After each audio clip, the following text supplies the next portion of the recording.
Bismillah. Alhamdulillah nahmaduhu wa nasta'inu wa nastaghfiruhu wa natubu ilayh. Wa na'udzu billahi min shururi anfusina wa min sayyiati a'malina.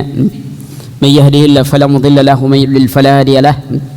Asyhadu an la ilaha illallah wahdahu la syarika lahu wa asyhadu anna Muhammadan 'abduhu wa rasuluhu la nabiyya ba'd. Allahumma shalli ala Muhammad wa ala alihi wa sahbihi wa barik wa sallim. Wa man tabi'ahum bi ihsan ila yaumiddin wa ba'd.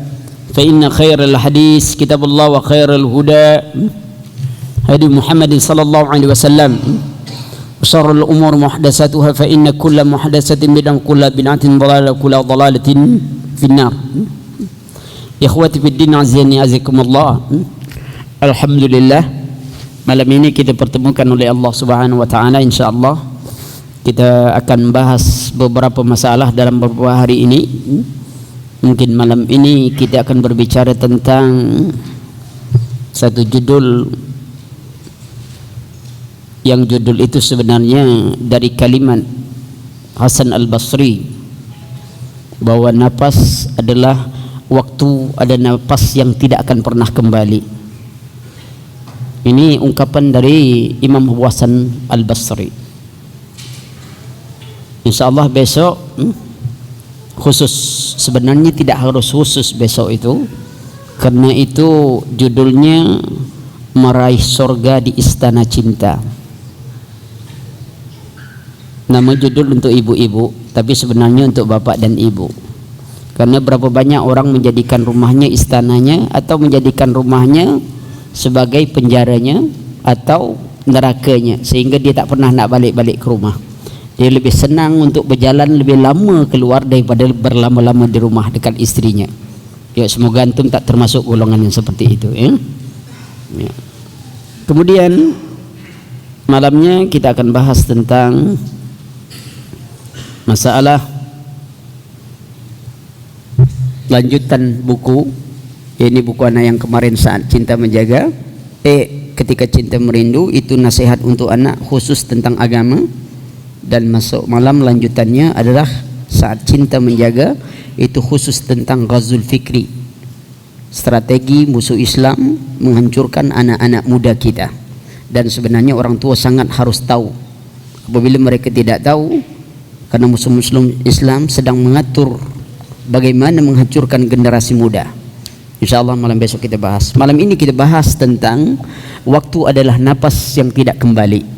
Ini dari buku anak yang berjudul Dalam Napas Kehidupan.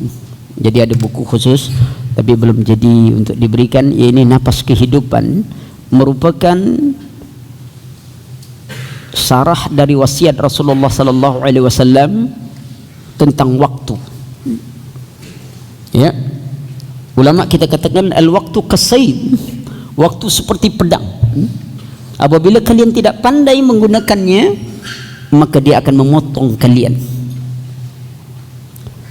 Waktu adalah napas kehidupan yang dia berjalan menuju kepastian. Dan ingatlah bahwa kuburan adalah gerbang pertama pertanggungjawaban.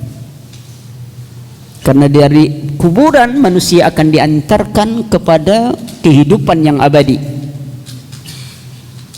Maka para ulama sebutkan bersiaplah, karena persiapan menuju kematian itu bagian dari ketakwaan. Karena setan tidak akan pernah lengah untuk menjerumuskan kita dengan berbagai godaan yang akan ia lakukan.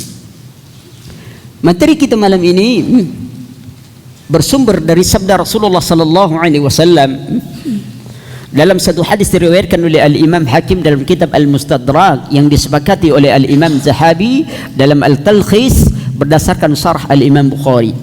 Dan hadis ini dikatakan sahih oleh Syekh Al-Albani dalam Jami'us Shaghir. Ya. Di mana Rasulullah sallallahu alaihi wasallam bersabda, "Ightanim khamsan qabla khamsin. Sababaka qabla haramika, wa sihataka qabla saqamik, wa ghinaka qabla faqrik, wa faraghaka qabla shaghlik, wa hayataka qabla mautik." lagu ini hadis ini sebab ana pernah dengar ini sudah jadi lagu. Ya, mungkin antum sudah pernah mendengar Satria bergitar, maka ini salah satu lagunya. Ya, jadi ana tadi salah sebut lagu ini, bukan hadis ini. Ya, hadis ini memberikan kepada kita tentang manajemen waktu. Ya, bagaimana kita memanfaatkan waktu, dan waktu itu dibagi oleh Rasulullah sallallahu alaihi wasallam dengan 5. Maka itu Rasul katakan, ambillah, jagalah oleh kalian 5 perkara sebelum datang yang 5. Pertama, waktu muda sebelum datang masa tua.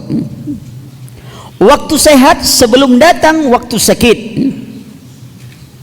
Kaya sebelum miskin. Waktu luang sebelum masa kesibukan itu datang.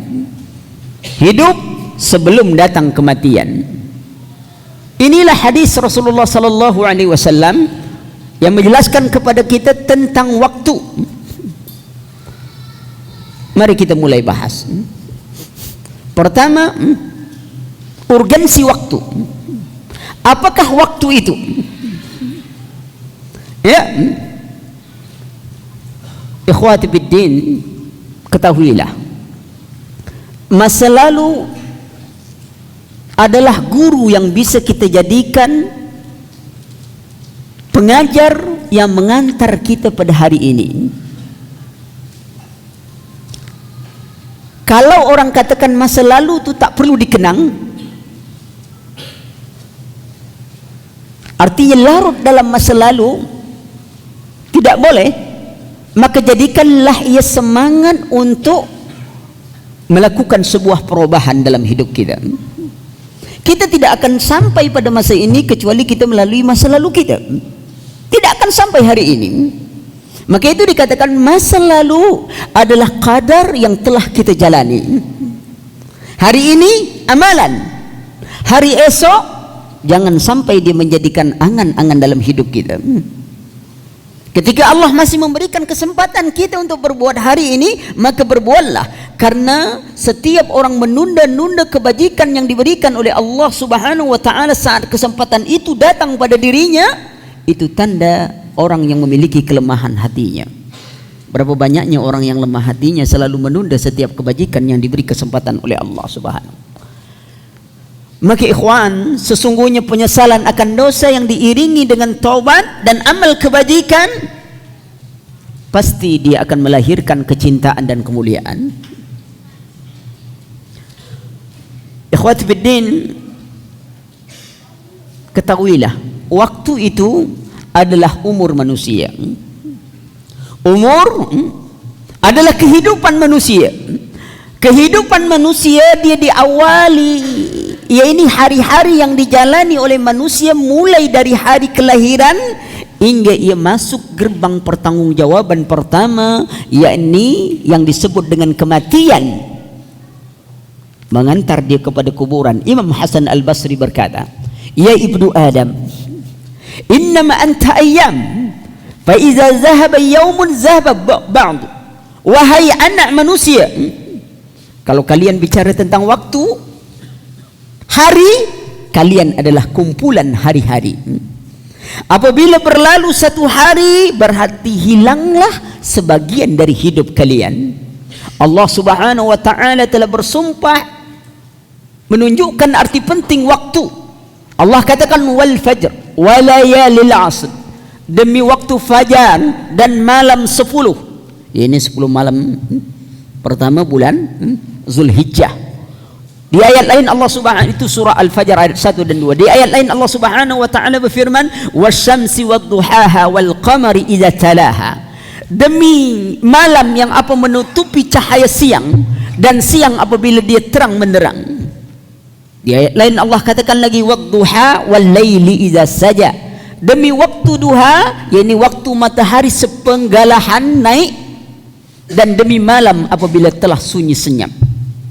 Ketika Allah Subhanahu wa taala bersumpah dengan makhluknya, ingat, makhluk tidak boleh bersumpah dengan selain Allah. Man halafa bi ghairillahi faqad asyraka. Siapa yang bersumpah dengan menyebut selain nama Allah, dia telah menserikatkan Allah. Allah bersumpah dengan makhluknya, fa'alul lima yurid. Allah boleh berbuat sekendak hatinya, tapi ketika Allah bersumpah menyandarkan makhluknya, menunjukkan apa yang dijadikan sandaran sumpah oleh Allah Subhanahu wa taala, sesuatu yang harus diperhatikan manusia. Allah Subhanahu wa taala berfirman, wal asr innal insana lafi khusr illa allazina amanu wa 'amilus salihati wa tawassaw bil haqqi wa tawassaw bis sabr. Demi masa, Allah bersumpah demi waktu.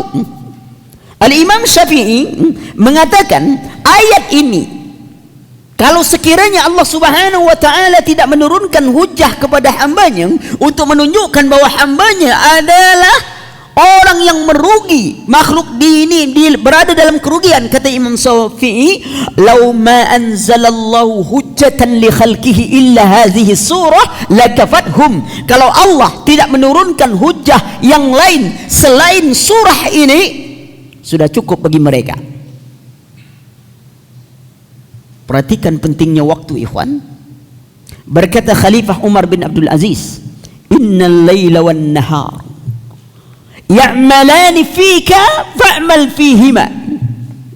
Malam dan siang dia terus bekerja dalam kehidupan kalian, maka ingatlah, beramallah kalian dalam malam dan siang.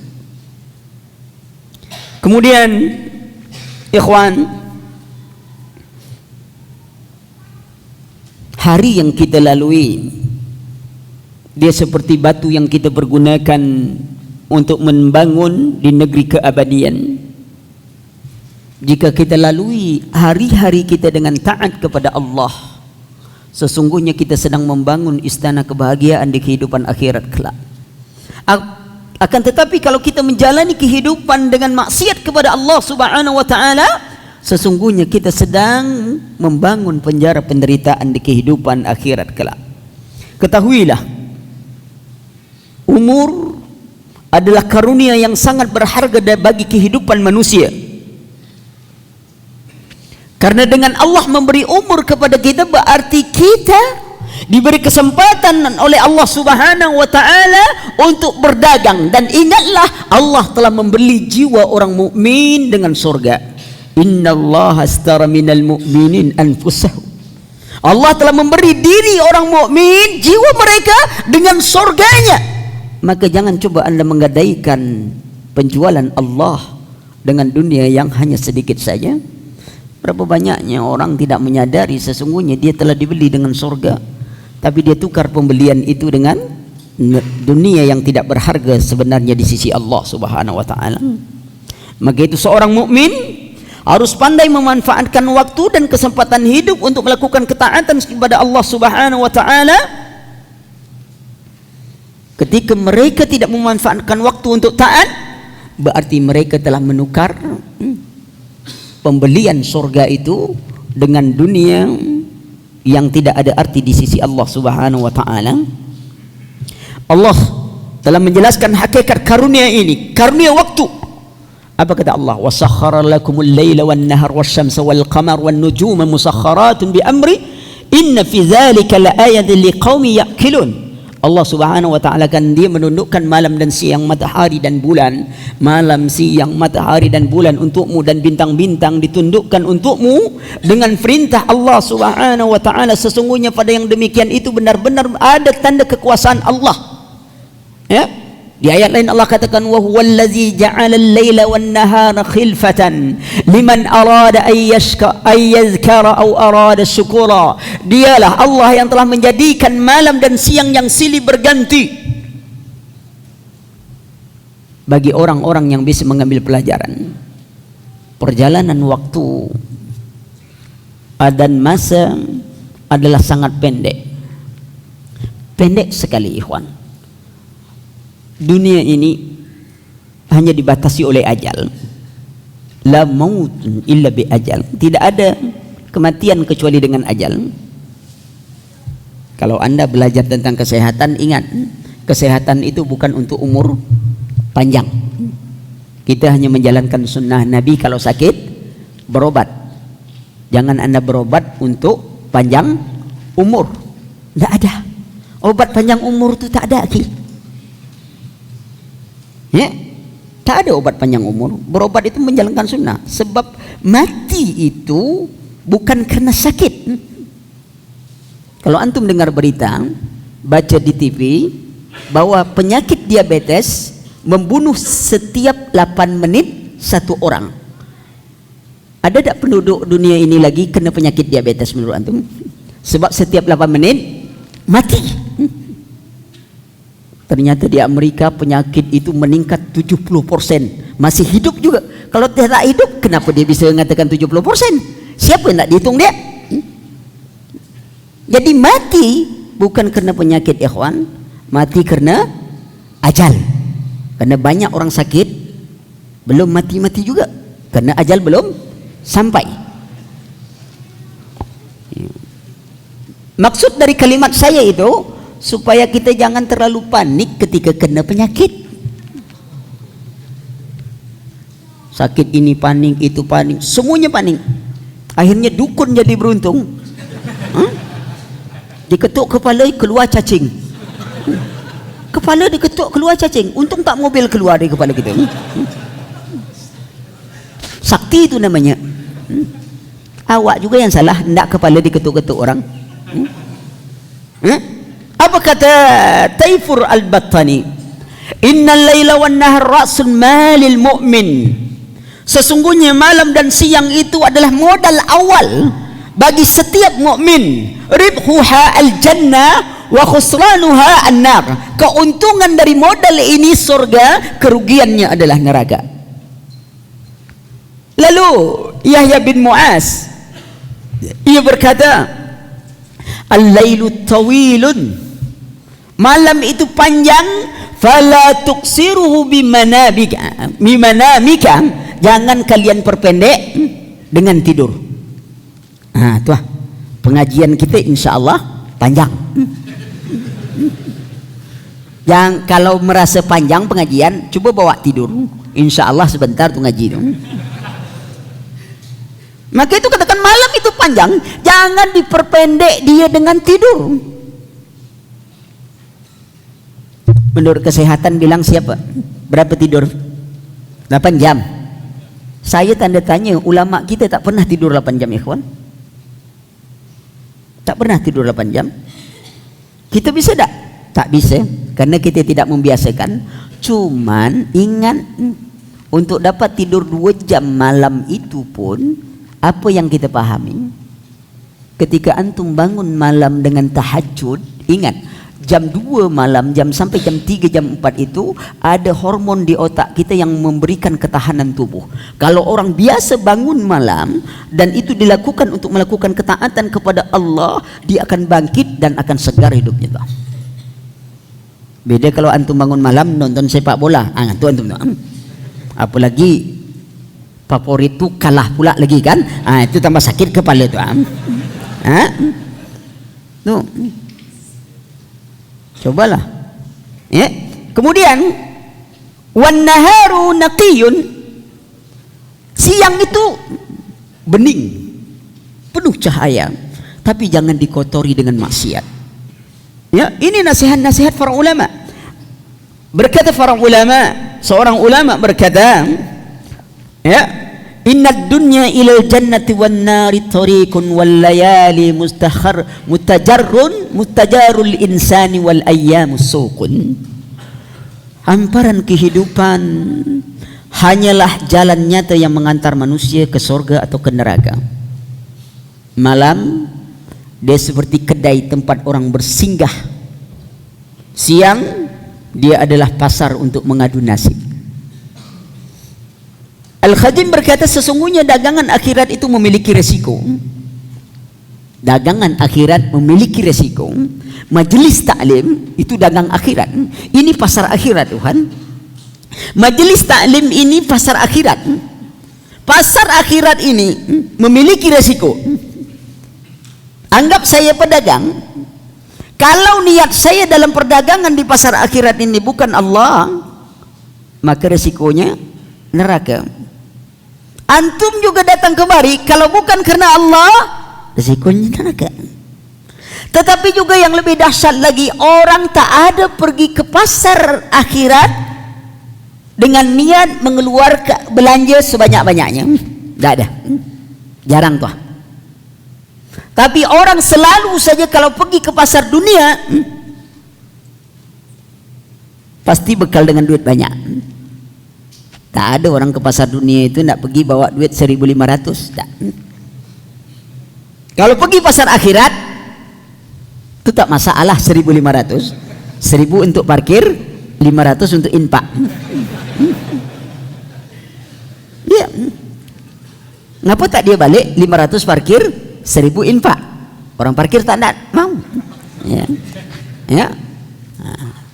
Jangan marah kalau motor hilang. Ya. Karena parkir itu cuma biaya meletak motor, bukan biaya menjaga motor. Ingat tuh, 1.000 itu biaya meletak motor, bukan biaya menjaga motor. Banyak betul risiko dia biayanya ke motor cuma 1.000. Ya, jangan salah paham. Ya, biaya meletak motor. Maka itu antum baru belanja, baru letak lagi, ya langsung kena minta. Antum nak marah-marah macam apa? Kecuali motor antum tap tu langsung naik ke atas kan? Motor saya tak di situ letaknya, tergantung. Boleh antum nolak. Ya. Nah, perhatikan lagi. Maka hari itu sangat berharga dalam hidup kita. Ya. Kemudian berkata Hasan Al-Basri, "Ma marra yaumun ala ibnu Adam illa qala lahu." Tidaklah satu hari yang dilalui oleh anak Adam kecuali hari itu akan berkata kepadanya, "Ibnu Adam, wahai manusia, ini aku," kata dia, "yaumun jadidun, aku adalah hari yang baru, wa ala ma ta'malu fi syahidun, apapun yang kau lakukan hari ini aku akan menjadi saksi bagi diri kalian. Wa idza zahabtu anka lam arji ilaika, apabila aku telah pergi apabila aku telah pergi meninggalkanmu, aku tidak akan pernah kembali kepadamu." Waktu nafas yang tidak kembali. Imam Hasan Al-Basri, apabila aku telah pergi, hari aku adalah hari yang baru, apapun yang engkau amalkan hari ini aku menjadi saksi dari amalanmu. Tapi ingat, apabila aku telah pergi dari dirimu, maka aku tidak akan pernah kembali kepadamu. Walaupun manusia berusaha sekarang untuk membuat mesin waktu, ya kan, ini heboh buat mesin waktu. Coba antum pikir-pikir, kalau adalah mesin waktu, tak, kira-kira alat itu majunya ke depan atau maju ke belakang? Maju tetap ke depan. Lalu apa guna mesin waktu itu? Dia tak pernah ke belakang. Tak guna. Setiap orang mesti ke depan dia berjalannya. Jadi mesin itu tak mungkin berjalan ke belakang. Kalau ke belakang pun masih dunia itu juga. Jadi tak guna mesin waktu itu. Apa dia nak menghidupkan lagi Fir'aun, abang? Wah, Fir'aun yang aku Tuhan, yuk tampang sekalian. Tak bisa. Tak ada manfaat, khayal, tapi khayal sain. Ya. Faquddima ma syi'ta tajidhu baina yaday. Apapun nak kau lakukan, lakukanlah. Tapi ingat, apa yang kau lakukan besok akan dilihatkan pada dirimu. Wa ukhirru ma syi'ta, tinggalkanlah. Artinya tundalah apa yang nak kau tunda. Ya. Tundalah apa yang ingin tunda, tetapi ingat, falan ya'udu abadan ilaika. Setiap penundaanmu itu ingatlah, apa yang telah kau tunda dia tidak akan pernah kembali kepada dirimu. Coba lihat, banyak tak orang kalau disuruh tobat, apa kata dia? Tobatlah lagi.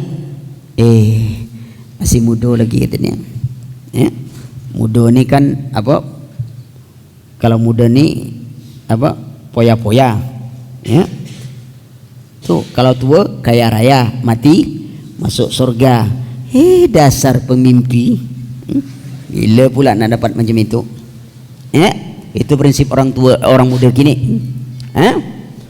Apa mereka tidak memperhatikan? Abu Muslim Al-Khawlani Beliau berkata, "Lau ra'aitul jannata aini ayyanan, makana inni mustazadun." Beliau katakan, kalau aku melihat surga itu dengan mata kepalaku, aku lihat surga dengan mata kepalaku, sebenarnya aku tak punya kesempatan untuk masuk kepadanya. Aku tak ada persiapan untuk masuk ke dalamnya. Demikian juga kalau aku melihat neraka dengan mata kepalaku sendiri, aku pun tidak punya persiapan untuk masuk ke dalamnya. Kalau beliau tidak punya persiapan, kira-kira kita lah banyak siap. Kalau ulama saja sudah seperti itu keadaannya, ya.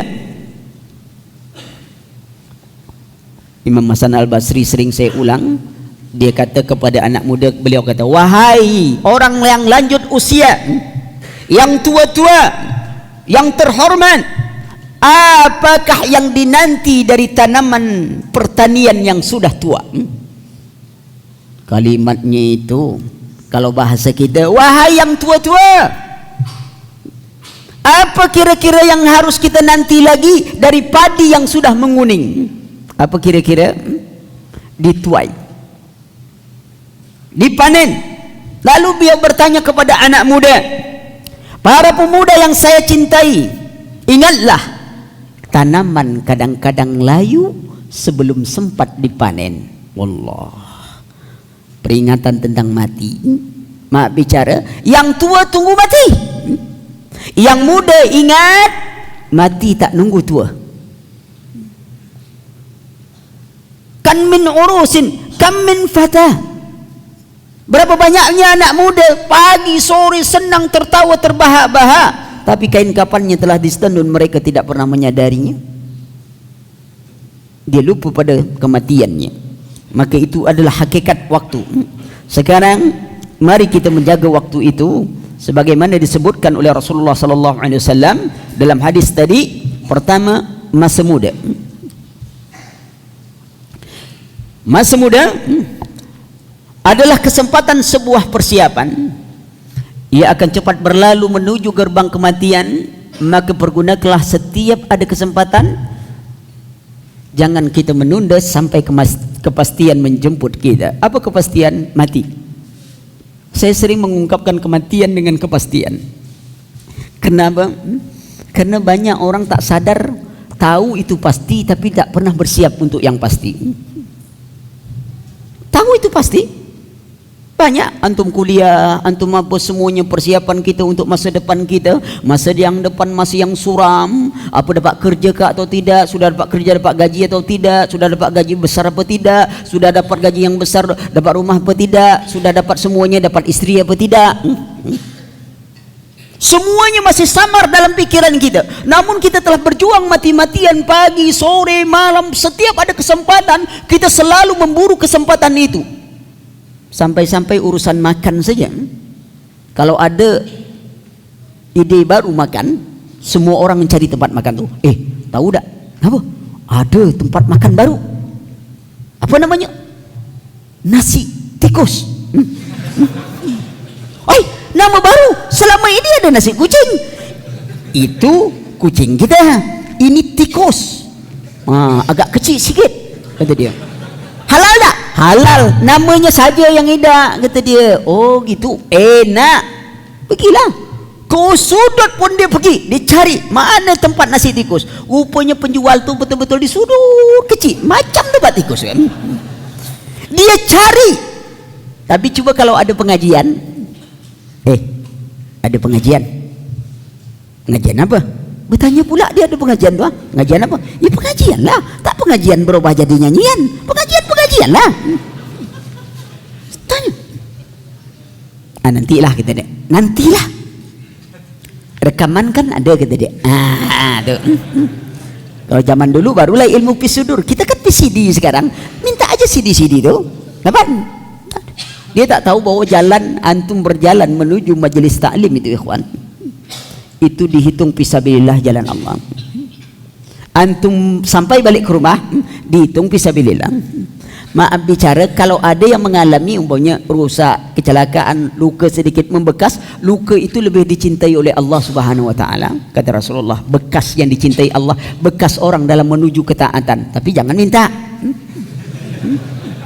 Minta salah doa pula lagi nanti kan. Itu arti jelas-jelas ya.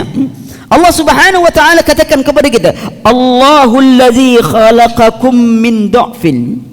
Allah dialah telah menciptakan kamu dari yang lemah, summa ja'ala min ba'di dha'fin quwwatan. Kemudian setelah lemah Allah beri kekuatan, summa ja'ala min ba'di quwwatin dha'fan wa syaibatan. Kemudian Allah setelah kuat Allah lemahkan lagi menjadi tua, menjadi jompo. Dia menciptakan yakhluqu ma yasha wa huwal alimul qadir. Dari lemah jadi kuat, dari kuat jadi lemah sampai ini. Maka itu ketika masa muda, subhanallah, kita harus betul-betul menjaga keadaan muda itu, karena usia muda adalah fase yang sangat kuat dan sangat mudah untuk dimanfaatkan ya. Fase ini kadang-kadang ikhwan, banyak orang menyia-nyiakan masa mudanya. Godaan banyak, hawa nafsu banyak di masa muda ini. Dalam kondisi seperti itu tentu peluang untuk terjerumus itu sangat banyak, banyak sekali. Sehingga syaitan, ingat, syaitan telah bersumpah kepada Allah Subhanahu wa taala, qala fa bima aghwaytani la aqudanna lahum siratakal mustaqim. Karena engkau telah menjatuhkan hukum kepadaku ya Allah, kata iblis, sebagai golongan yang sesat, sungguh aku akan mendatangi mereka, menghalangi mereka dari jalanmu yang lurus. Bagaimana caranya? Summa la'atiyannahum min baini aidihim. Aku akan mendatangi mereka dari khalfihim, dari belakang mereka ya. Dia akan mendatangi manusia di dalam, kemudian saya akan mendatangi mereka dari muka mereka dan dari belakang mereka, wa an aimanihim wa an samailihim, dari kanan mereka, dari kiri mereka. Niscaya engkau tidak akan mendapatkan mereka kecuali sedikit saja orang yang bersyukur. Tengok ikhwan, sedikit orang yang bersyukur. Iblis berkata, berjanji akan mendatangi mereka, akan mendatangi manusia, menggoda manusia dari jalan Allah Subhanahu wa taala, dari depan, dari belakang, dari sisi manapun, dari kiri, dari kanan. Iblis tak nyebut dari atas kan? Kenapa? Karena iblis tahu Allah di atas. Dia tidak mungkin bisa menggoda manusia dari sisi atas. Iblis tak mau. Aku akan datangi mereka dari atas mereka. Allah di atas. Dia tidak berani. Dia akan menggoda ke kita dari mana? Dari muka mereka, dari belakang, dari muka, dari belakang. Di hadapan kita dunia, dia di hadapan kita akhirat. Ada sebagian mengatakan di hadapan kita dunia. Hadapan yang mana? Kalau orang masih berpikir cita-citanya di dunia, mau jadi sarjana, mau jadi apapun, itu baru masa depan yang pendek, bang. Orang Islam itu masa depannya bukan dunia, di balik dunia ini. Bukan seperti orang fisika ya, di balik dunia, di balik bumi. Dalam bumi ini ada bumi yang lain lagi. Ustadz Ali ada pula di bumi itu. Itu ada bumi yang lain lagi. Jadi ini dunia ditutup black hole, masuk ke dalam tak bisa keluar, keluar lagi ada di sini. Jadi ada Superman sini, ada Superman di sana. Dua khayal mereka. Nah, di balik dunia kita ini, ya ini kehidupan akhirat, kehidupan yang abadi. Lalu dunia kita digoda, kita di akhirat kita digoda, dihalangi, kita ditutupi oleh masa depan dunia yang samar, sehingga kita melupakan kepastian itu hidup. Kemudian dari kanan ini, dari sisi kebaikan, saking semangatnya mengamalkan, beraninya orang. Ingat, strategi iblis bukan menghalangi bakat, tapi menyalurkan bakat. Kalau ada orang penakut, iblis tak buat dia jadi berani, tapi dia buat orang tu lebih takut. Kalau kita ngamal ni apa ya? Kalau buat ini apa ya? Semuanya takut. Kata orang saja. Tapi ketika orang berani, dia buat orang itu lebih berani, sampai melanggar syariat pun dia berani. Jadi berani dia, tak ada ditakuti oleh dia. Itu kerja iblis. Dengan sumpah itu, antum perhatikan, itu sumpah iblis. Tapi iblis kan punya anak buah. Nah, anak buahnya itu pun sudah buat susunan strategi. Di dalam protokol Yahudi, protokol of Zion, ya, itu dikatanya dibentuk oleh General Fix. General Fix adalah jenderal Yahudi yang merancang 2 perang dunia. Dirancang 3 perang dunia. Perang dunia pertama, ya ini perang dunia pertama untuk meruntuhkan kerajaan Rusia. Kemudian perang dunia kedua, dan rancangan perang dunia ketiga adalah perang Timur Tengah. Itu diatur oleh General Fig, dan itu di dalam protokol Yahudi. Dalam protokol Yahudi, ya, nomor 13 pada poin ketiga disebutkan, apa kata mereka? Supaya umat manusia tetap dalam kesesatan, tidak tahu apa yang telah terjadi di belakangnya dan apa yang terjadi di hadapannya, tidak tahu rencana yang ditujukan terhadapnya. Kami akan memalingkan pikiran mereka dengan berbagai acara-acara hiburan dan entertainment, permainan yang mengasihkan, berbagai macam jenis olahraga dan permainan yang memancing syahwat dan kelezatan mereka, memperbanyak gedung-gedung yang indah dan bangunan-bangunan yang penuh hiasan. Kemudian kami buat surat kabar dan media massa mengajak kepada perlombaan seni dan turnamen olahraga. Itu berjalan tak sekian? Dulu belum ada futsal. Ketika orang payah cari lapangan sepak bola, keluar ide futsal. Mana lebih murah biayanya? Main sepak bola biasa atau main futsal? Mana orang banyak kini nak main futsal? Tengok, waktunya terbuang, berkeringat semuanya mengharapkan kesehatannya.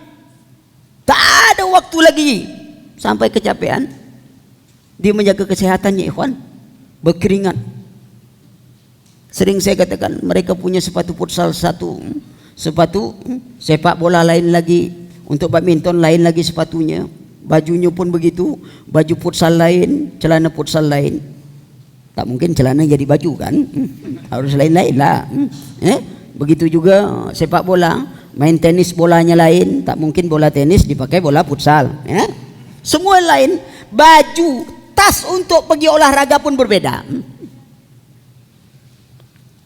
Kira-kira antum berbeda tak tas antum pergi kerja dengan pergi pengajian? Baju-baju antum ni beda tak baju pengajian atau baju kerja? Kadang hampir sama saja kan? Orang futsal olahraga mesti tak pernah nak pakai baju koko, ikhwan. Tapi ada tak orang pergi solat pakai baju olahraga? Menakjubkan manusia. Hal yang penting bagi dirinya tidak diutamakan dia. Tetapi sesuatu yang bisa saja bukan dilarang olahraga, tetapi dia begitu mengagung-agungkan seperti itu. Tidakkah kesian nengok kehidupan demikian? Waktu berjalan, ingat masa muda. Maka itu besok kita akan bahas tentang waktu muda ini dan godaan protokol Yahudi itu. Di dalam prinsip mereka ada namanya 4F 5S. Apa godaan mereka? Food, fun, fashion, film, sex, smoke, science, sport, song. Ini adalah strategi mereka. Insya Allah besok kita akan bahas ini, bagaimana mereka memutar teknik makanannya, fashionnya, filmnya untuk merusak generasi muda Islam. Berikutnya itu cara-cara godaan, ya, cara-cara mereka menggoda. Ingatlah ikhwan, Rasulullah sallallahu alaihi wasallam bersabda, sab'atun yuzilluhullahu fi zillihi yauma la zilla illa zilluh. 7 golongan yang akan dinaungi Allah di masa tidak ada lagi golongan kecuali hanya 7 golongan itu. Salah satu golongan itu adalah wasabun nasha'a fi ibadati rabbih, pemuda yang tumbuh dalam ketaatan kepada Allah Subhanahu wa taala. Tumbuh dalam ketaatan kepada Allah Subhanahu wa taala. Syekh Salim bin Aid Al-Hilali menyebutkan ini menunjukkan keutamaan pemuda. yang tumbuh dalam ketaatan kepada Allah Subhanahu wa taala. Imam Abu A'la Al-Mubarakfuri berkata dalam hadis ini, Rasulullah menghususkan seorang pemuda kerana usia muda adalah usia yang potensi besar untuk didominasi oleh hawa nafsu, sebab kuatnya dorongan untuk mengikuti hawa nafsu sering ada pada anak muda. Ya, dalam hadis yang lain Rasulullah sallallahu alaihi wasallam bersabda, "Innallaha azza wa jalla la ya'jabu minasyabi laisa lahu sabwah." Dikatakan oleh Rasulullah sallallahu alaihi wasallam, sesungguhnya Allah benar-benar merasa kagum kepada pemuda yang tidak memiliki sabwah. Sabwah itu ya, pemuda yang tidak memperturutkan hawa nafsu. Ya, dengan tidak membiasakan dirinya melakukan dengan dia membiasakan dirinya melakukan ketaatan, menjauhkan keburukan. Berapa banyak pemuda kita hari ini? Tapi ingat, perkara yang mubah saja kadang-kadang itu bisa merusak. Ya, bisa merusak ketika orang terlalu larut dalam perkara yang mudah, yang mubah-mubah. Akhirnya mereka lalai dan membuang-buang waktunya. Ya, dan ingatlah, waktu muda termasuk perkara yang diminta pertanggungjawaban. Waktu muda akan diminta, tidak tergeser telapak kaki Adam. 4 pertanyaan dalam riwayat yang lain itu salah satunya adalah yang ditanyakan itu wasyabatihi fima ablah, waktu mudanya kemana dia hapuskan, kemana dia habiskan. Daud At-Ta'i mengatakan, innamal laila wan nahar marahilu yanziluhan nas. Dikatakan sesungguhnya malam dan siang adalah tempat persinggahan, marhalatan hatta yantahi zalika bihim ila akhir safarihi. Jadi persinggahan malam siang, singgah sebentar, berhenti sebentar. Maka itu perhatikanlah ikhwan, bahwa masa muda itu, remaja itu berapa umurnya? Mulai balik sampai 40 tahun, masih remaja itu tahu. Itu usia remaja. 40 tahun itu remaja yang mulai, ya sama saya para nabi mulai dari 40 tahun mulai berkembang, mulai memikirkan lebih jauh. Masa tua mulai nanti masuk pada 60 tahun. Ya, kadang-kadang kalau masa tuanya sudah lewat begitu, tak ada jalan taubat, agak susah nak masuk lagi. Antum berdakwah kepada yang tua-tua yang sudah berurat, berakar semacam bakso urat, lah lama situ bertahan, itu susah antum nak ngeluarkan lagi tu. Maka jangan harap begitu. Cuman itu bukan tak ada harapan, tetapi selalu berdoa kepada Allah. Maka itu kita sangat kagum pada orang-orang tua yang punya semangat, punya kesempatan. Tapi tak ada yang anak muda kini rasa kagum seperti itu. Dia yang kagum dia itu kalau ada yang tua, energik, main badminton kuat, sepak bola kuat, semua kuat, itu salut dia tu. Sangat salut, kagum dia betul, bapak tu mantap kata dia. Lah 70 tahun, 73 tahun. Awak 27 baru tu ha? Dia 73 tahun. Nendang tu tak tanggung-tanggung. Kena kepala bisa copot kepala kita. Saking kuat anak, itu kagum. Ikhwan, saya tak ceritakan bagaimana generasi muda dulu, ya, mereka berjuang, ya. Banyak kisah-kisah anak muda dalam perang Uhud, perang ini saya tak ceritakan karena waktu kita tidak sampai ingin mengambil kisah-kisah seperti ini. Yang kedua adalah waktu sehat.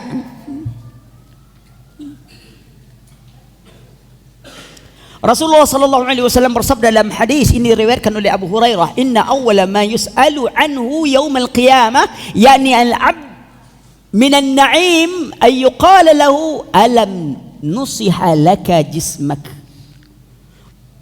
wa nurwiyaka minal ma'il baridi." Sesungguhnya nikmat yang ditanya pertama sekali nanti di hari kiamat, salah satu nikmat awal yang ditanya dari kiamat, pertanyaan dilontarkan kepada mereka, bukankah kami telah memberi kesehatan badan kepadamu dan memberikan padamu air yang menyegarkan? Sehat akan ditanya. Bagaimana kesehatan? Kadang-kadang baru sakit sikit, ngeluhnya bukan main. Berapa hari dah sakit? Aduh Ustaz, dekat 2 bulan sakit Ustaz. Apa masalah? Makan tak ndak Ustaz, minum tak ndak, tapi mati pun tak ndak juga Ustaz. Jadi saya serba salah kini Ustaz, kata dia. Kalau dulu sebelum ngaji sehat aja badan saya Ustaz, ngaji pula masalahnya. Sebelum ngaji sehat aja Ustaz. Setelah saya ngaji ini Ustaz, lah mulai datang sakit. Dulu belum berjenggot Ustaz, tak apa-apa kata dia. Lah berjenggot ni banyak aja penyakit datang Ustaz. Apa masalah sebenarnya? Maka kita katakan otak kau yang masalah macam tu.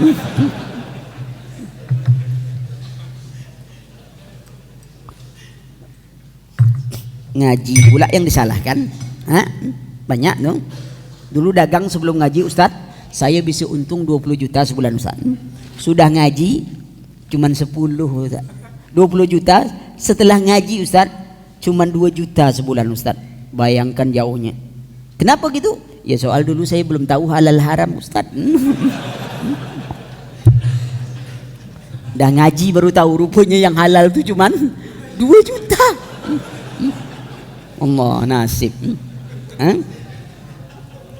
Berarti kan nikmat sehat akan ditanya, nikmatani maghdubun fihima katsirun minan nas, as-sihhatu wal faghar. Dua nikmat yang selalu melupakan manusia, melalaikan manusia, sehat.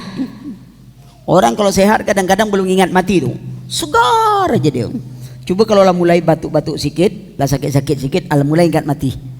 Aduh, nak melamar belum jadi kata dia, awalan nak mati, lah mulai tu.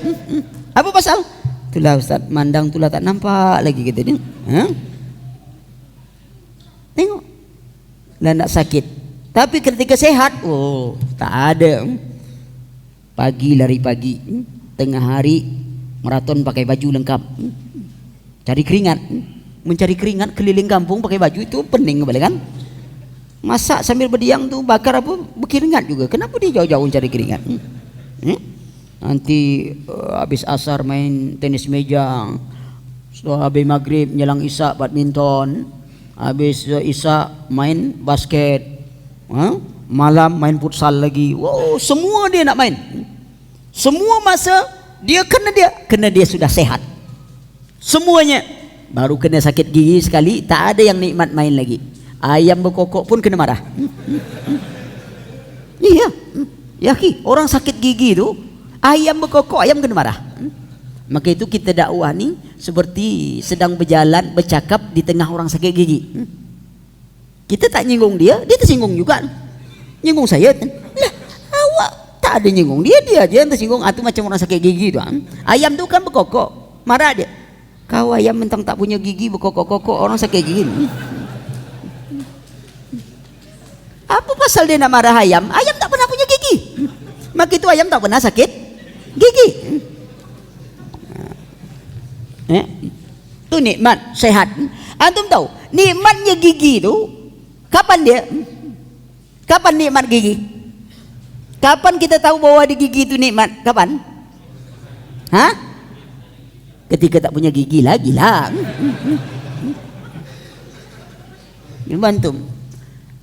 Antum jadi imam, gigi tak ada. Bagaimana antum baca wasyamsi wadduhaha? Kemana sangkut? Enggak sangkut dah. Enak baca anak-anak tu kata dia, masih sangkut huruf sinnya. Awak ba tu lah tak ada lagi. Maka lagi muda sehat antum belajar. Kuat. Tengok enak makan ini. Cuba kalau punya gigi, nengok orang makan kacang, kita nak makan kacang kan? Cuba tak punya gigi. Apa nak antum makan? Telan-telan kiri-kiri, telan macam makan obat. Kalau luak makan kopi, keluar kopi. Kalau awak makan kopi, keluar juga kopi awak. Mana mahal? Kopi luak atau kopi awak?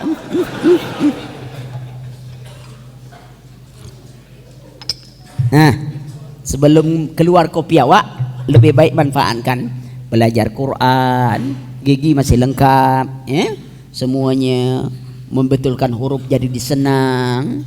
Nah, jangan ini. Tapi kalau sudah apa, pasti punya kesempatan, kan bisa pasang gigi palsu. Itu satu contoh. Kadang kesehatan itu melupakan orang. Banyak orang lalai oleh kesehatan, maraton panjang, setiap hari apa semuanya, tak ada dia berpikir bahwa sehat itu diminta pertanggungjawaban oleh Allah Subhanahu wa taala. Waktu sehat kita diminta Allah pertanggungjawaban, engkau gunakan apa waktu sehatmu itu? Karena jaminan Allah ada.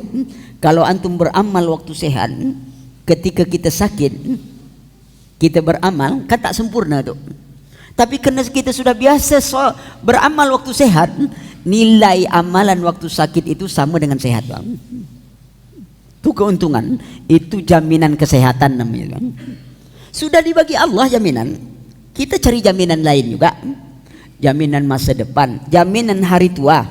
Allah sudah kasih jaminan. Jaminan kehidupan, asuransi kehidupan kita ini agar kehidupan kita jadi tenang dan lapang. Allah sudah sebutkan jaminannya. Kenapa kita tidak ikut asuransi? Asuransi apa itu? Asuransi takwa.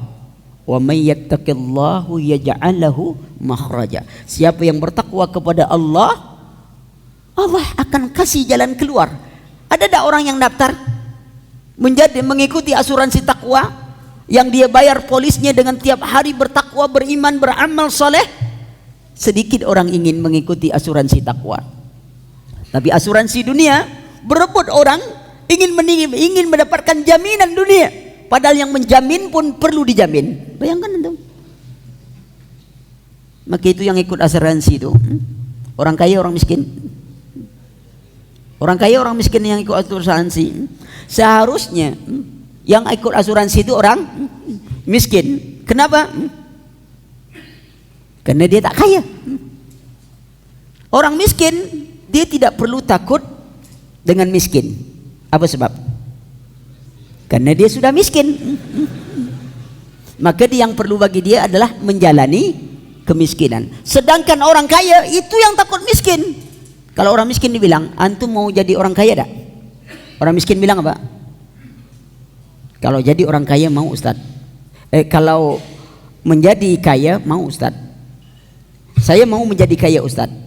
Tapi kalau Ustaz katakan kalau jadi orang kaya mau tak? Tak mau, Ustaz. Kenapa?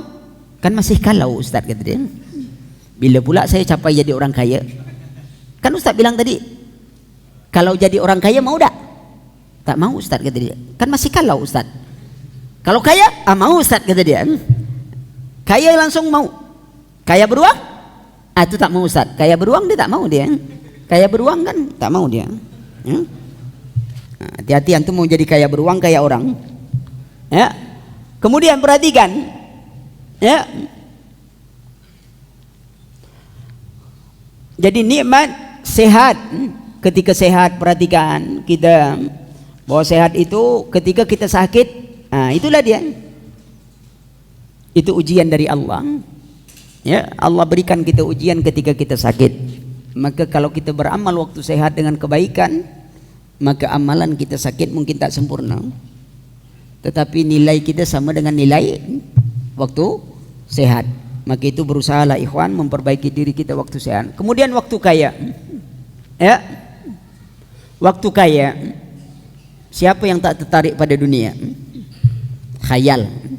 Tetapi ingat, dalam definisi zuhud secara umum semua kita insya Allah bisa lakukannya. Apa itu? Zuhud adalah menggunakan nikmat dunia untuk kepentingan akhirat.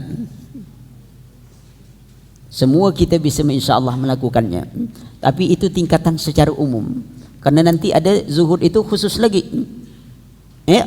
Tapi secara umum orang yang zuhud itu adalah orang memanfaatkan dunianya untuk akhiratnya. Antum punya mobil, antum manfaatkan untuk akhirat, antum ajak kawan-kawan untuk pergi pengajian, bawa dia ini itu zakatnya mobil kan. Yang kita bawa-bawa, kita bawa orang ke taklim, ke ini, kita gunakan untuk akhirat. Ya, apa saja kita dapatkan? Antum buat usaha, antum cari orang mukmin yang betul layak untuk bekerja, antum beri bekerja. Antum jadi pemimpin, antum ajak orang untuk solat untuk ini, karena antum pun akan diminta pertanggungjawaban apa yang antum pimpin. Antum memimpin perusahaan, tapi bawahan antum tidak solat, antum akan ditanya. Jangan bilang tak ditanya. Antum ditanya, maka itu diajak mereka untuk solat. Ima dia ikut atau tidak. Yang jelas kewajiban antum mengajak mereka untuk solat. Perhatikan ikhwan, maka itu harta ketika kaya itu dimanfaatkan, dan ketika kita miskin, ya, maka kita qanaah. Maka Allah bentuk begini, Rasulullah. Kalau kita kaya, kita dibentengi dengan zuhud. Kalau kita miskin, kita dibentengi dengan hidup qanaah. menerima apa yang diberikan oleh Allah. Kalau kita disuruh memilih dua pilihan, kita diberi sifat wara', hati-hati dalam memilih. Tengok benteng umat Islam tuan. Ketika dia diuji, dia dikenakan pakaian kesabaran. Ketika diberi nikmat, dia mengenakan pakaian syukur kepada Allah Subhanahu wa taala. Subhanallah, menakjubkan urusan mukmin. Antum tak perlu training berat-berat lah. Kini ada training, oh ini bisa nenangkan orang, bisa kebahagiaan orang, bahagia dunia, bahagia akhirat, bisa ngilangkan stres, bisa ini. Sehebat apapun orang mengatakan training yang dia buat, dia telah membuat sebuah training yang menggabungkan dengan 15 sistem terapi psikologis umpamanya, ya. Yang sistem itu semuanya sistem orang kufar. Apa kita tak yakin dengan sistem tazkiyatun nufus Rasulullah? Maka kita katakan orang yang punya training terapi-terapi itu, bisa tak training itu membuat orang kafir jadi muslim? Antum tanya macam itu. Bisa tak dengan ikut training itu orang kafir jadi muslim? Kalau tak bisa, tak bagus training antum. Sebab orang kafir sangat pandai. Wa minan nasi may yu'jibuka qawluhu fil hayatid dunya. Manusia, ada golongan manusia yang sangat menakjubkanmu urusan dunia. Oh, menakjubkan. Ini training bagaimana cara berkebun emas. Allah ikhwan, kalau ada orang bisa buat bicara kebun emas, tak perlu dia bayar training. Tapi kenapa waktu training diminta bayaran? Ternyata kebun emasnya itu kita. Kita yang tak tahu. Kita kalimat orang semuanya. Tanya aja sehebat apa pun training, bisa tak itu? Kan sukses itu apa? Apa yang sukses sebenarnya? Barang siapa yang dimasukkan ke dalam surga dan dijauhkan ke dalam neraka, apa kata Allah? Faqad faza. Itulah orang yang sukses. Jadi berapapun antum bayar, dengan training apapun, dengan sistem apapun, bisa mendatangkan ketenangan diri antum dengan apa? Dengan apa metode-metode umpamanya yoga, semedi, apa semuanya, jangan heran. Antum tanyakan saja satu pada dia, Pak, Anda training terkenal, oke, saya mau tanya, bisakah dengan training ini orang kafir jadi muslim? Kalau tak bisa, tak ada manfaat. Memangnya orang kafir tak ada kebaikan? Ada. Tapi apa sebut Allah? Ulaika hum syarrul bariyah. Ini saya bagikan supaya kita tahu, jangan terlalu takjub dengan semua ucapan orang. Hasilnya nanti dunia begini, kamu akan tenang, kamu dapat usaha begini, jiwamu akan tenang, jiwamu akan lapang. Apa yang melapangkan kita, ikhwan? Kecuali dengan mengingat Allah Subhanahu wa taala. Ala inna bizikrillah tatma'innul qulub. Kita tidak membutuhkan lain. Rasulullah telah mentraining para sahabat. Tenang jiwa mereka. Sampai tak punya harta, tenang juga. Allah, orang kini sejabat apapun training, kalau tak dibayar, sakit kepalanya. Ketenangan jiwa kepada Allah, tenang macam-macam. Pezina tenang dia kalau berzina. Orang narkoba akan tenang dalam narkobanya. Bayangkan. Tapi ingat, tenang ada dua. Ada tenang yang diberikan Allah, ada ketenangan yang diwasiatkan oleh syaitan. Ketenangan sejati yang membahagiakan kita dunia akhirat adalah ketenangan dalam taat pada Allah. Maka itu se-Islam katakan, di dunia ini ada surga. Barang siapa yang tidak masuk surga dunia, maka dia tidak akan masuk surga akhirat. Apa itu? Ketenangan ketika beribadah kepada Allah. Itu yang kita belum dapat, bang. Mukmin sudah, muslim sudah, tapi rasa nikmat ibadah itu yang belum dapat, bang. Kadang itu pula yang berkecamuk, bang. Ya, kita kalau bulan Ramadan dekat nak kita cari itu masjid super eksekutif, yang supirnya itu jago betul, senapas semuanya. Alhamdulillahirabbil alamin arrahmanir maliki yaumiddin iyyaka na'budu wa iyyaka nasta'in ihdinas siratal mustaqim siratal ladzina an'amta 'alaihim ghairil maghdubi 'alaihim waladdallin amin. Qul huwallahu samad lam yalid wa lam yulad wa lam yakul lahu kufuwan ahad. Mantap imam tu. Ngapa? Senapas semuanya. Makmum? Itulah makmum tak sempat bernapas dibuatnya. Jangan. Itu dia. Tidak ada tenang. Semua lari saja. Tengok. Maka itu kita minta ketenangan kepada Allah Subhanahu wa taala. Kemudian waktu luang, ya. Waktu luang. Ya, waktu yang tersisa. Ya, waktu luang sangat banyak menipu manusia. Ya. Suatu ketika suatu saat di hari raya Al-Qadi As-Suraih, dia menuju kelompok yang menenun kain, ya. Jadi ada orang yang biasa menenun kain, kerjanya setiap hari. Jadi ketika hari lebaran beliau datang, ya. Ketika sampai datang beliau lihat orang itu sedang bermain-main. Lalu Qadi mengatakan, heran, orang ini bekerja kok hari ini main-main. Heran beliau, lalu mengapa Anda bermain? Lalu orang itu menjawab, kami sedang mengisi kosong, kami ngisi waktu luang lah. Kemudian Al-Qadi Suraih menasihati bagi mereka, sebenarnya cara mengisi waktu luang bukanlah demikian. Bagaimana? Beliau membaca firman Allah Subhanahu wa taala, ya, dalam surah An-Nasr ayat 7 dan 8. Fa iza faragta fansab wa ila rabbika farghab. Maka apabila kamu telah selesai satu urusan, kerjakanlah dengan sungguh-sungguh urusan lain. Itu yang sering ana katakan pada antum, bahwa istirahat itu apa dia? Perpindahan pekerjaan ke pekerjaan lain. Itu istirahat, kan? Tapi antum coba, habis ini pekerjaan lalu antum main. Memangnya main itu tak kerja? Main itu pekerjaan juga. Bermain, menurut bahasa Indonesia, bermain itu kata kerja. Tak ada kata tak kerja. Bermain, main-main kerja. Ya, kerja menung pun itu kerja juga. Apa kerja orang tuh? Menung saja. Kan kerja dia menung aja tuh. Ada apa tuh? Apa kerjanya? Tak ada, menung aja. Kerjanya menung berarti. Ya, maka perhatikan, pekerjaan itu adalah berpindah dari satu pekerjaan ke pekerjaan lain. Itu istirahat, Bang. Contoh, antum bosan baca umpamanya buku akidah, agak berat sedikit, antum tak mesti tutup buku akidah. Antum boleh tutup buku akidah, antum buka buku hadis. Antum agak jenuh buku hadis, antum buka buku sirah. Antum buka buku sirah, antum buka buku fikih. Bosan ini antum buka. Akhirnya antum tetap bekerja dari satu kerjaan-kerjaan lain, antum tetap baca buku. Bukan habis pekerjaan. Kenapa tuh? Penat, Ustaz. Ngapa penat? Habis kerja. Jadi sekarang ya duduk gini-gini pun penat juga tuh. Ya kan? Coba antum pikirkan, orang buang air tuh kalau sempat buang air terus penat tak? Penat ya, akhi. Baru sebentar keluar, masuk lagi keluar, masuk lagi keluar, masuk. Kalau dia masuk WC umum berapa dia harus bayar? Penat.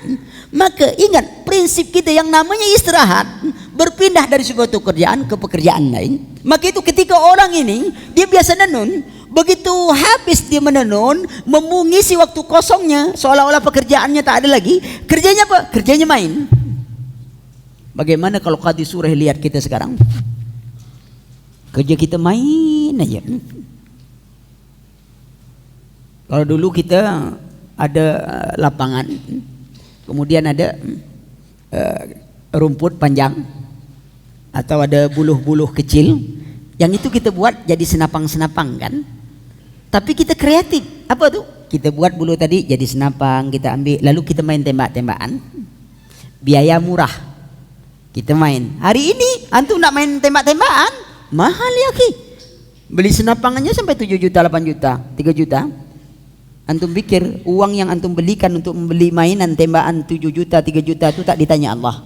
Allah akan tanya harta rezeki yang diberikan. Coba antum infakkan ke jalan Allah. Berapa banyak orang di kolong jembatan, berapa banyak fakir miskin yang tak makan. Tapi dengan enak begitu Allah berikan rezeki kepada anda habiskan uang untuk main-main.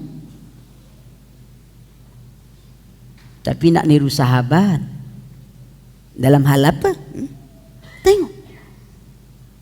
Mana waktu kita?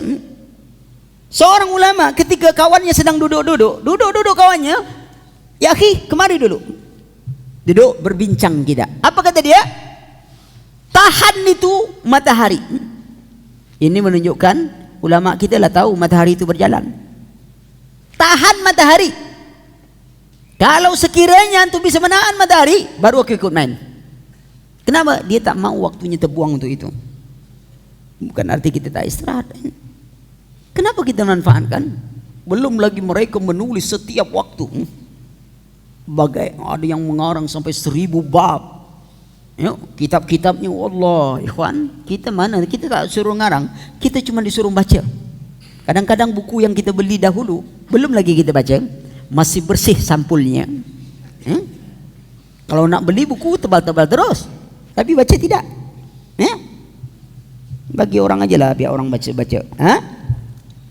Kemudian itu waktu luang, kemudian waktu hidup.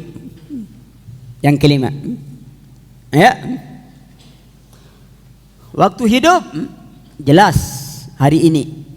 Kalau waktu mati, anak tak bicara. Sebab antum waktu mati antum tak tahu juga apa amalan kan?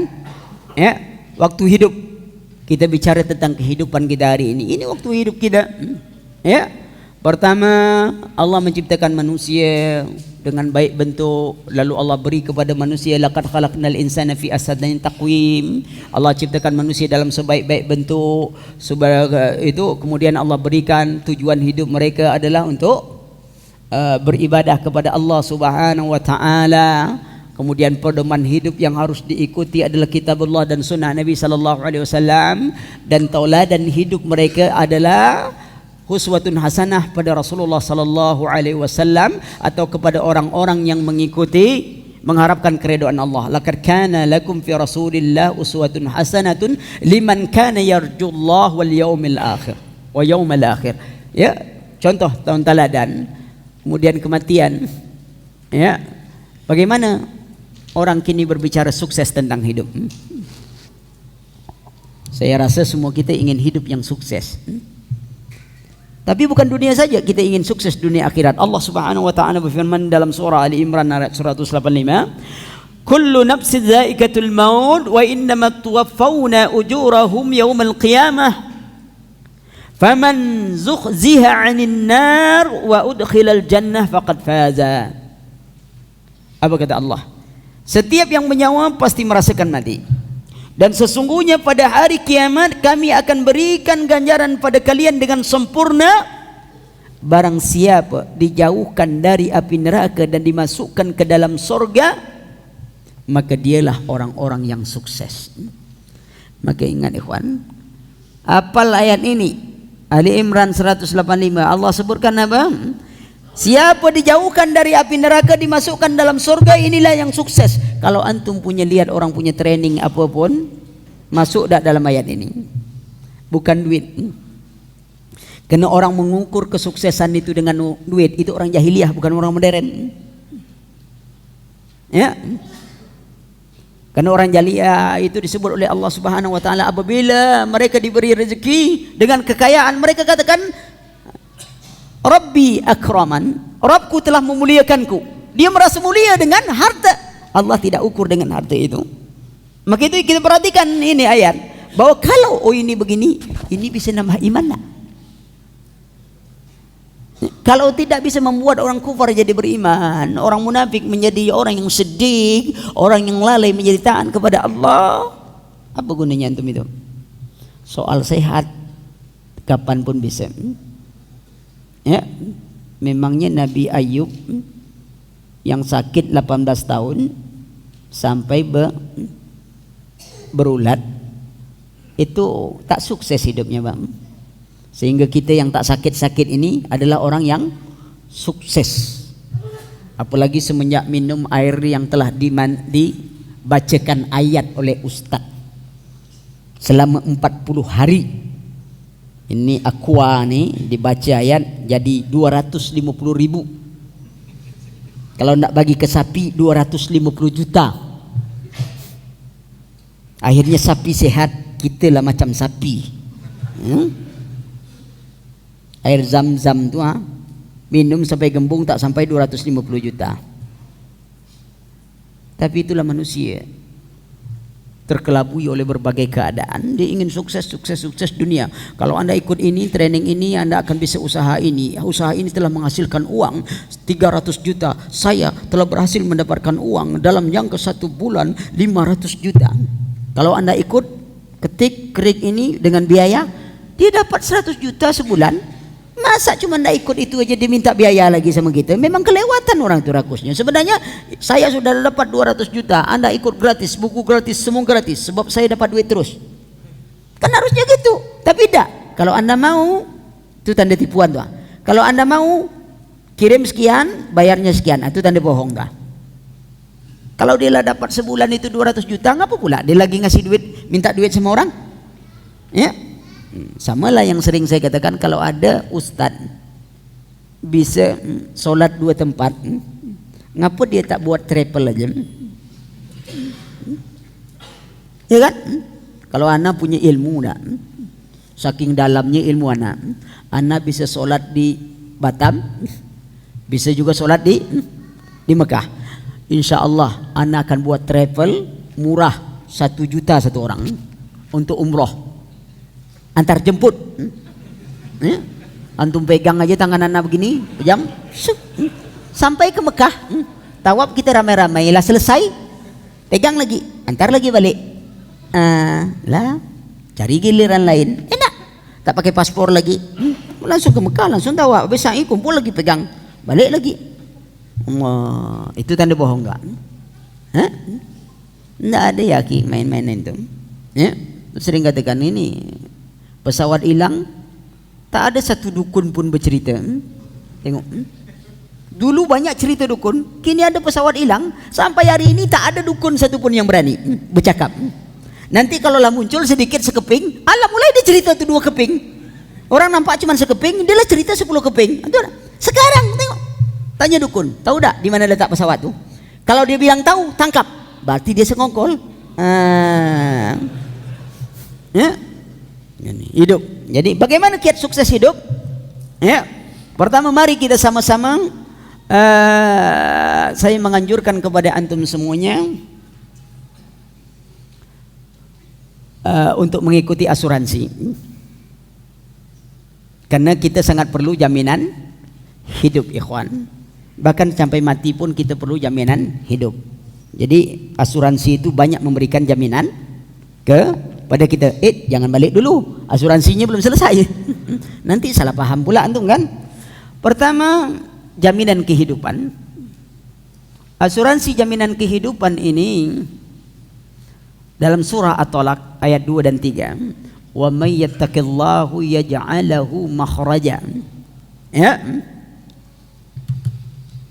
Jadi asuransi pertama, asuransi untuk kehidupan kita adalah takwa dan tawakal kepada Allah Subhanahu wa taala.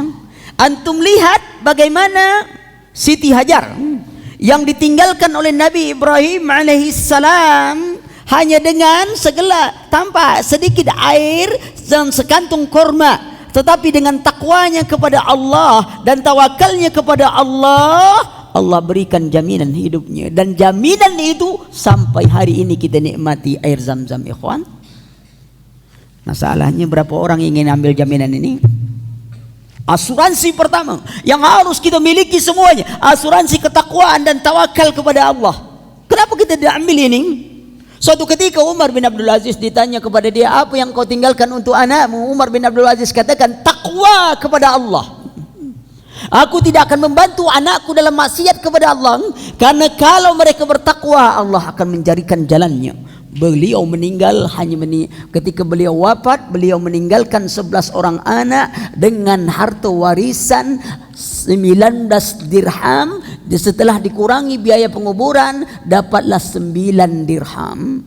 Kalau dihitung-hitung masing anak itu dapatlah cuma 400.000 rupiah.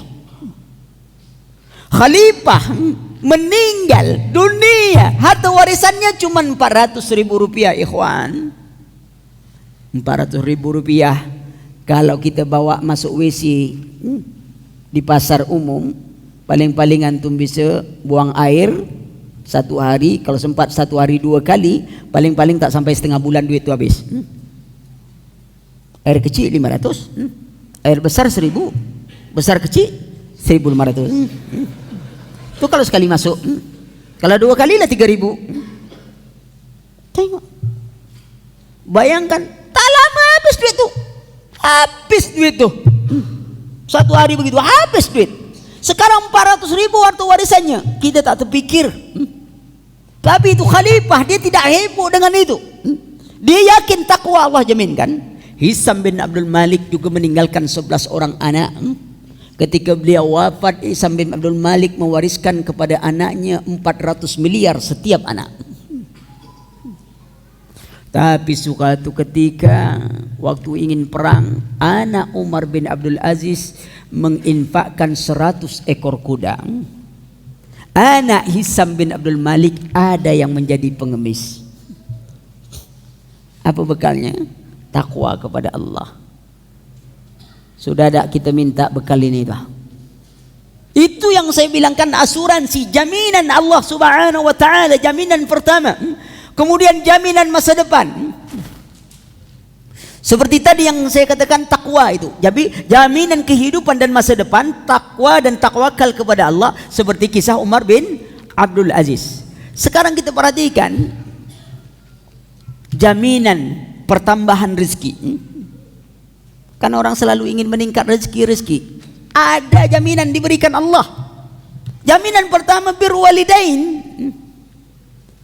Karena birrul walidain itu akan menjamin kepada mereka barang siapa yang suka diluaskan rezekinya, dipanjangkan umurnya, maka hendaklah ia menyambung silaturahmi. Itu satu silaturahmi dan birrul walidain.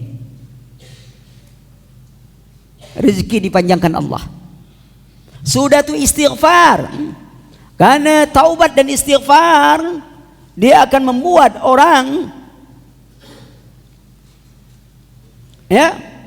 mendapat rezeki yang melimpah, dan Allah akan menjadikan setiap kesedihan jalan keluar, dan setiap kesempitan Allah berikan kelapangan pada mereka, dan Allah akan memberikan rezeki yang halal dari arah yang tidak disangkakan. Taubat dan istighfar. Birrul walidain, taubat dan istighfar, silaturahmi, itu pintu-pintu rezeki. Ya, infak dan sedekah. Ya, kita tahu itu. Kemudian juga pintu rezeki haji dan umrah. Ya, haji dan umrah. Lihat, umrah. Kita kadang-kadang ikhwan, coba lihat, ada orang dia bisa beli mobil harganya 300 juta, tapi dia tak bisa haji. Pertanyaannya, dengan kehidupan yang mewah dia sudah wajib haji, dia tidak wajib punya mobil. Kenapa dia tidak pergi haji dulu? Takut mobilnya tak dapat mobil? Tak masalah. Karena umrah dan haji pintu rezeki. Ada tak orang yang miskin pergi haji? Nah, ada ikhwan. Cuman kita takut miskin kalau pergi haji dan umrah. Suatu ketika, dan orang itu masih hidup di Pekanbaru. Saya menjahit sepatu. Orang itu tanya sama saya, Pak Ustadz sudah berapa kali haji? Dia bertanya berapa kali haji. Apa artinya? Tak mungkin dia bertanya berapa kali kecuali dia sudah pernah haji. Sebab kalau dia belum pernah haji, biasanya dia akan bertanya, pernah haji Ustadz? Tapi dia bertanya, berapa kali Ustadz sudah haji? Tentu saya bertanya, kalau Bapak berapa kali? Kenapa saya mau bertanya? Sebab kerja dia soal sepatu aja. Sampai hari ini masih jahit sepatu. Sudah 2 kali Ustadz. 2 kali Pak? Iya Ustadz, katanya. Gimana? Sada, yang penting kita doa usaha, kata dia. Wallahi ikhwan, tukang yang penting doa usaha. Kita ingin naik haji, kita tak tahu dari mana Allah kasih. Yang jelas saya lah 2 kali naik haji, kata dia. Kita kerjaan kita apa? Tapi kita tidak pernah punya harapan untuk umroh sekalipun, naik haji sekalipun, tak pernah. Antum kumpul duit untuk umroh dulu umpamanya, berharap nanti Allah tidak masalah, ya Allah beri rezeki. Kalau saya tak dapat umroh tahun depan, moga-moga saya dapat haji tahun depan. Minta pada Allah. Ya dapat umroh haji pun cukuplah kan. Kamu lama. Karena pintu rezeki itu kita tak tahu. Jaminan, niat, tekad. Berapa banyaknya orang punya tekad begitu, Allah lapangkan kehidupannya. Ya. Sebagaimana hadis Rasulullah sallallahu alaihi wasallam, tabi'u bainal haji wal umrah fa innama huma yanfiyani al-faqra. Dikatakan oleh Rasulullah sallallahu alaihi wasallam, ikutilah umrah kepada haji karena keduanya menghilangkan kemiskinan. Umrah dan haji karena keduanya yang menghilangkan kemiskinan. Hadis ini diriwayatkan oleh Imam Tirmizi. Ya. Semangat, tetap semangat. Simpan kecil. Bayangkan. Ada orang yang pergi haji, mau pergi umrah, kata antum, mau pergi haji. Seorang ustaz menceritakan itu, yang hanya mengumpulkan duit-duit kecil. Begitu sudah daftar, duit itu pun tak cukup, duit recehan lagi. Nabi semangatnya itu yang sangat menakjubkan. Kita Allah berikan. Kemudian jaminan, antum berkendaraan dan antum takut, sekarang ada jaminan kecelakaan. Apa itu? Ada dua mata yang tidak akan disentuh oleh api neraka, yaitu mata menangis karena Allah Subhanahu wa taala, dan mata yang takut karena, dan mata yang berjaga-jaga pada malam hari. Kemudian ada dua bekas, itu tadi saya katakan. Itu jaminan kalau ada kecelakaan ini, tapi itu berjalan di jalan Allah Subhanahu wa taala, bekal itu sudah diasuransikan. Bekas itu sudah ada asuransinya. Bukankah bau mulut orang yang puasa lebih harum dari bau misik di sisi Allah? Apa yang mengharumkannya? Ketaatannya kepada Allah Subhanahu wa taala. Bukan minta celaka, tapi ketika antum berada dalam ketaatan kepada Allah, ketika itu datang Allah sudah berikan jaminan. Atau antum membutuhkan jaminan keamanan? Kan banyak orang semua jaminan. Ini malam kita belajar asuransi. Jaminan keamanan diberikan oleh Rasulullah sallallahu alaihi wasallam. Apa kata Rasulullah? Man shalla salat as-subhi fahuwa fi zimmatillah. Barang siapa yang salat subuh, maka dia berada jaminan Allah. Ikhwan, berapa banyak kita yang menjaga ini? Berapa banyak kita membangunkan anak kita, menyatakan pada dia, nak, temanmu sudah dapat jaminan Allah. Untuk hidup hari ini engkau belum ada yang menjamin, nak. Cepat bangun agar Allah menjamin hidupmu hari ini. Kadang-kadang kita sendiri tak mendapatkan jaminan Allah, itu yang kita jaga. Kemudian jaminan kesehatan. Semua jaminan buka malam ini ya. Kita buka asuransi akhirat. Ya, iza maridal abdu aw safara kutiba lahu minal ajri misla ma kana ya'malu muqiman sahihan. Kata oleh Rasulullah sallallahu alaihi wasallam, ini kalau lampat mata ini jauh salah, dekat salah. Apabila seorang hamba sakit atau sedang melakukan safar, Allah akan menuliskan baginya pahala seperti saat ia melakukan ibadah dalam keadaan sehat dan mukim. Maka ketika sehat tadi kita beramal banyak kepada Allah. Ketika kita sakit nilainya sama dalam keadaan sehat. Jaminan kesehatan. Ya. Kemudian jaminan hari tua. Ya. Barang siapa yang menjaga Allah, jelas Allah akan menjaganya. Abu Thayyib At-Tabari, beliau berusia lebih 100 tahun, masih memiliki kekuatan yang luar biasa. Pernah suatu ketika ia melompat dari perahu ke daratan sehingga orang di sekeliling mengkhawatirkan keadaannya sudah tua. Tapi beliau berkata, tubuhku ini aku jaga kemaksiatan dari muda, sehingga ketika tua Allah menjaga tubuhnya. Antum lihat, banyak para ulama kita ikhwan umur 90 tahun ke atas, 80 tahun ke atas, tapi tak ada yang pikun.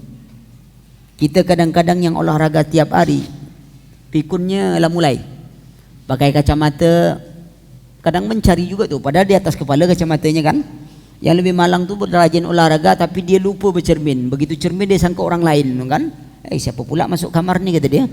Padahal muka dia langsung sudah masuk kamar. Ya, pikunnya lebih banyak. Yang paling sering kita lupakan, para ulama kita kalau berutang dia tak pernah lupa hutang. Kita kalau berutang paling sering lupa dengan hutang. Itu pikun paling pertama kita ni. Ya. Itulah dampak negatif. Kalau dampak positif dari rokok itu menguatkan ingatan. Ya. Jadi orang perokok itu ingatannya kuat. Sukar untuk dilupakan. Apa? Ingat pada rokoknya yang kuat maksud saya. Ya. Coba rumah sakit jiwa kalau dia minta rokok, coba antum kasih pulpen.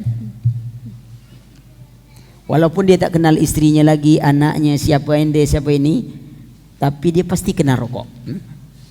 Dia minta rokok, antum kasih pulpen, jangan-jangan antum dituduhnya gila. Begitulah kuat ingatannya, ya. Ya, semoga kita tidak mengikuti kekuatan yang itu, ya.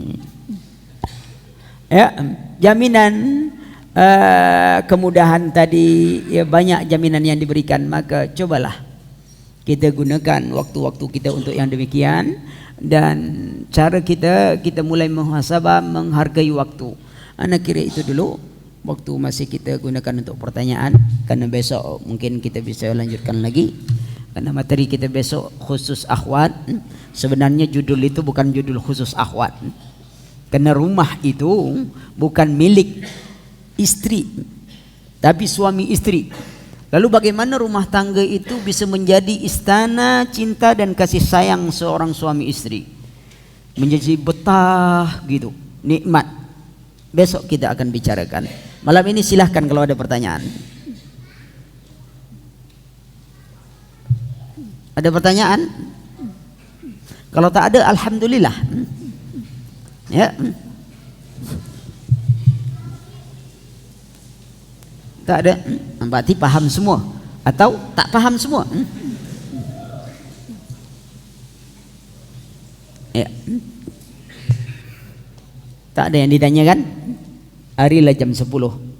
Belum kan? Saya rasa itu dulu lah. Kita siapkan untuk besok lagi. Masih banyak waktu. Ya. Ana rasa sudah dulu. Subhanakallahumma wa bihamdika asyhadu an la ilaha illa anta astaghfiruka wa atubu ilaik. Wassalamualaikum warahmatullahi wabarakatuh.